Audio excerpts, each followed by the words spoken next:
ನಮಸ್ಕಾರ ವೀಕ್ಷಕರೇ, ಆರ್ಎಲ್ಜಿ ನ್ಯೂಸ್ಗೆ ಸ್ವಾಗತ. ನಾನು ಪಲ್ಲವಿ.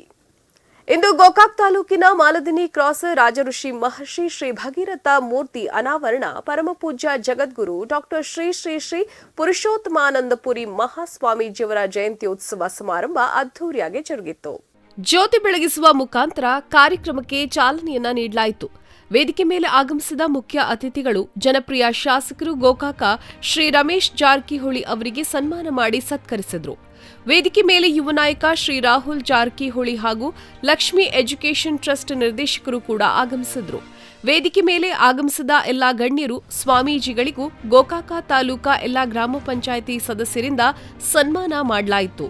ಈ ಸಂದರ್ಭದಲ್ಲಿ ಶ್ರೀ ಶ್ರೀ ಶ್ರೀ ವಾಲ್ಮೀಕಿ ಪ್ರಸನ್ನಾನಂದ ಮಹಾಸ್ವಾಮೀಜಿಗಳು, ಶ್ರೀ ವಾಲ್ಮೀಕಿ ಗುರುಪೀಠ ರಾಜನಹಳ್ಳಿ ಇನ್ನು ಹಲವಾರು ಸ್ವಾಮೀಜಿಗಳು ಆಗಮಿಸಿದರು ಮತ್ತು ಟಿಆರ್ ಕಾಗಲ, ಮಡ್ಡೆಪ್ಪ ತೊಳಿನ್ನವರ, ಲಕ್ಕಪ್ಪ ಮಾಳಗಿ, ಭೀಮಸಿ ಬರಮಣ್ಣವರ, ಸಾಹುಕಾರ್ ಆಪ್ತ ಸಹಾಯಕರು, ಸುರೇಶ ಸನದಿ ಈ ಒಂದು ಕಾರ್ಯಕ್ರಮಕ್ಕೆ ಮುಖ್ಯ ಅತಿಥಿಗಳಾಗಿ ಜನಪ್ರಿಯ ಶಾಸಕರು ಗೋಕಾಕ ವಿಧಾನಸಭಾ ಕ್ಷೇತ್ರದ ಅಭಿವೃದ್ಧಿ ಹರಿಕಾರ ಶ್ರೀ ರಮೇಶ್ ಜಾರಕಿಹೊಳಿ ಅವರು ಆಗಮಿಸಿದ್ರು.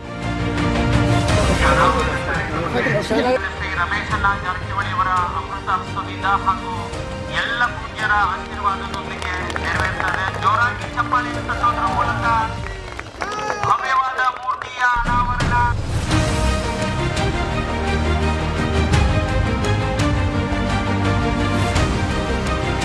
ಈ ಒಂದು ಕಾರ್ಯಕ್ರಮಕ್ಕೆ ನಮ್ಮೆಲ್ಲರ ನೆಚ್ಚಿನ ಯುವ ನಾಯಕರು, ಲಕ್ಷ್ಮಿ ಎಜುಕೇಷನ್ ಟ್ರಸ್ಟಿನ ನಿರ್ದೇಶಕರು ಹಾಗೂ ಕರ್ನಾಟಕ ರಾಜ್ಯ ಕಾರ್ಯನಿರತ ಪತ್ರಕರ್ತ ಸಂಘದ ಅಧ್ಯಕ್ಷರು ಆಗಿರತಕ್ಕಂತಹ ಸನ್ಮಾನ್ಯ ಶ್ರೀ ಸರ್ವೋತ್ತಮಣ್ಣ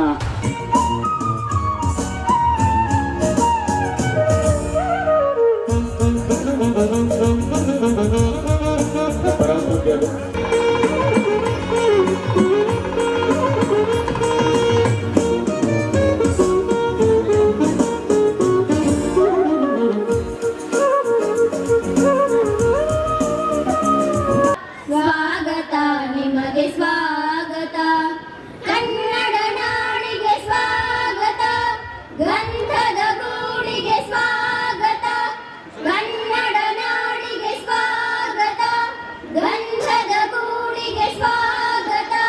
ಆತ್ಮೀಯರೇ, ಈ ಒಂದು ಭವ್ಯವಾದ ಕಾರ್ಯಕ್ರಮವನ್ನು ಉದ್ದೇಶಿಸಿ ಕಾರ್ಯಕ್ರಮದ ಸಾನ್ನಿಧ್ಯಪರ ನುಡಿಗಳನ್ನು ಆಡಲಿದ್ದಾರೆ.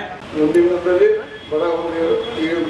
ಮಾಡಿ ನಾವು ಟೂರ್ ಮಾಡೋದು ಮುಗಿದ ನಂತರ ದಾವಣಗೆರೆ ಒಂದು ಸಮಾವೇಶ ಮಾಡೋದು. ನಾವು ಕಣಿಗೆ ಡೇಟ್ ಫಿಕ್ಸ್ ಆಗಿಲ್ಲ, ಅಲ್ಲಿ 5-10 ಲಕ್ಷ ಮಂದಿ ಕೂಡಿಸಿ ನಾವು ಇದಕ್ಕೆ ಕಾರಣ ಓದೇ ಬಿಟ್ಟು ನಮ್ಮ 74% ಮಂದಿಗೆ ನ್ಯಾಯ ಸಿಗಬೇಕು. ನೀವು ಮುಖ್ಯಮಂತ್ರಿ ಹಾಕೋಬೇಕು, ಯಾರು ಹಾಕಾರೋ ಗೊತ್ತಿಲ್ಲ. ನಮಗೆ 74% ಮಂದಿ ನ್ಯಾಯ ಸಿಗಬೇಕು. ಏನು ನ್ಯಾಯ ಸಿಗಿದ್ರೆ ಬಂದಾಗ ಹೇಳಾರ ನಾವು ಫಸ್ಟ್ ಇರೋದು ನಮ್ಮ ಮಂದಿಗೆ ನ್ಯಾಯ ಸಿಗಬೇಕು ಮತ್ತು ನಮ್ಮ ಸಮಾಜಗಳಿಗೆ ಎಲ್ಲ ಸಮಾಜ ಪಕ್ಷಾತೀತವಾಗಿ ನಮ್ಮ ನ್ಯಾಯ ಸಿಗಬೇಕು ಅಂತ ಈಗ ಹೇಳಿದ್ವಿ.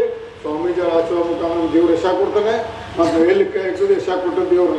ಯಾಕೆ ನಾವು ಹೋರಾಟ ಮಾಡಲು ಯಾವ ನ್ಯಾಯ ಇರಬೇಕು, ಯಾರು ನಮ್ಮ ಸ್ವಾರ್ಥ ಇರೋದಿಲ್ಲ, ಯಾರು ಮೋಸ ಮಾಡೋಲ್ಲ. ನಾವು ನೇರ ಹೋಗಿ ಒಂದು ಒಳ್ಳೆಯ ಉದ್ದೇಶ ದೇವ್ರು ಯಾವುದೇ ಇಲ್ಲಿವರೆಗೆ ನಾವು ಯಾವ ಫೇಲ್ ಆಗಿಲ್ಲ. ಬಹುಶಃ ಯಶ ಕೊಡ್ತಾರೆ. 28ಕ್ಕೆ ಹಾಕಬೇಕು, ಅದಕ್ಕೆ ಮೊದಲು ಹಾಕೋದು ಯಾವ ಗೊತ್ತಿಲ್ಲ. ಮುಂದಿನ ದಿನದಲ್ಲಿ ನಾವು ಅಧಿಕಾರ ಹಿಡಿದು ನಮ್ಮ ಜನ ನ್ಯಾಯ ಕೊಡೋದು ಅಂತ ನಾವು ಪ್ರತಿಜ್ಞೆ ಮಾಡಿದ್ರು. ಆರ್ಎಲ್ಜಿ ನ್ಯೂಸ್ ರಿಪೋರ್ಟರ್ ಮಲ್ಲಪ್ಪ ಗೌಡರ್.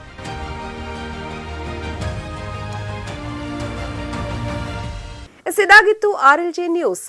ನಮಸ್ತೆ.